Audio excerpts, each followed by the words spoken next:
Ndugu zangu wane, ladies and gentlemen, na wakaribisha tena kwenye kipindi chetu pendwa cha chumba cha mahojiano. Sasa leo kwenye chumba cha mahojiano kama karambwanda, kama kawaida, tupo na Mrs. Presidenti, Presida.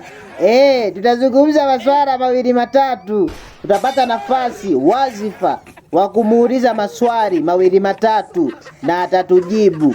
Sasa sitaki kukuchosha na wewe usinichoshe sana mimi. Sitaki kukupotezea muda na wewe usinipotezee sana mimi muda. Hebu twende moja kwa moja live tukaongee na Mrs. President, Presida. Kwanza heshima yako mama. Shikamoo Rais Presidenti. Sasa Mrs. Presidenti, kwanza nataka nikupe pole sana na majukumu ya kazi ya ujenzi wa taifa. Pole sana mama. Who are you? Mimi ni katuni Mrs. Presidenti. Alafu tena uraia wangu ni uraia wa kudumu. Sio uraia pacha. Ni uraia wa kudumu. And you, who are you? Mi Samia. Lakini sisi makatuni wote tunakujua. Nakumbuka mara ya mwisho ulizindua chama chetu kile cha Chamata, chama cha makatuni Tanzania. Tulikualikaga uwe mgeni rasmi, kwa hiyo wote wanakujua, makatuni wote wanakujua.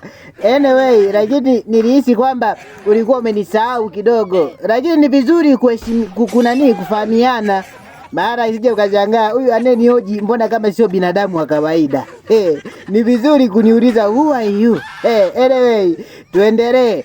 Alafu Mrs. Presidenti, nasikia wewe kabla haujawa rais ulijiajiri mwenyewe na ulijiajiri kwenye kilimo. Vipi kilimo ulikionaje? Kilikutoa kweli? Ulitoboa kweli kupitia kilimo? Kalima mara ya kwanza pesa yangu yote nikaitia hapo. Kwa hiyo Mrs. Presidenti, pesa yote uligongerea kwenye kilimo. Pesa yote, all capital uliitia kwenye kilimo. Kweli mjasiriamali. Anyway, kwa hiyo sasa ilikuwaje? Hizo hela ulizozitia kwenye kilimo zote, je, zilirudi au ndio ulipata hasara? Unaweza kutuambia kiufupi ukasambaraizi. Vipi hizo hela zilirudi kweli au ndio ulikula hasara? Basi wakaja watu na ng'ombe zao, mpunga umenawiri hivi. Nimeshasema hapa umaskini bye bye. Hakuna. Dakika 10 nyingi mpunga wote ukatiwa ng'ombe kama 300 hivi. Hello, Mrs. Presidenti, mheshimiwa, pole sana kwa kweli. Hilo ilikuwa pigo kubwa sana. Yaani umeanzisha biashara alafu umetia hela nyingi, high capital, alafu mtaji wote unakufa. Kwa kweli. Halo, kazi ya kujiajiri hizi, kazi za kujiajiri muda mwingine hizi. Basi tu.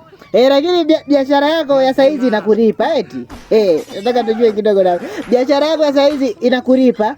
Nataria tu jamani, nataria tu. Isije mkanichukulia sheria mkononi bure. Nikokotee mawe. Taandika hapa. Furumua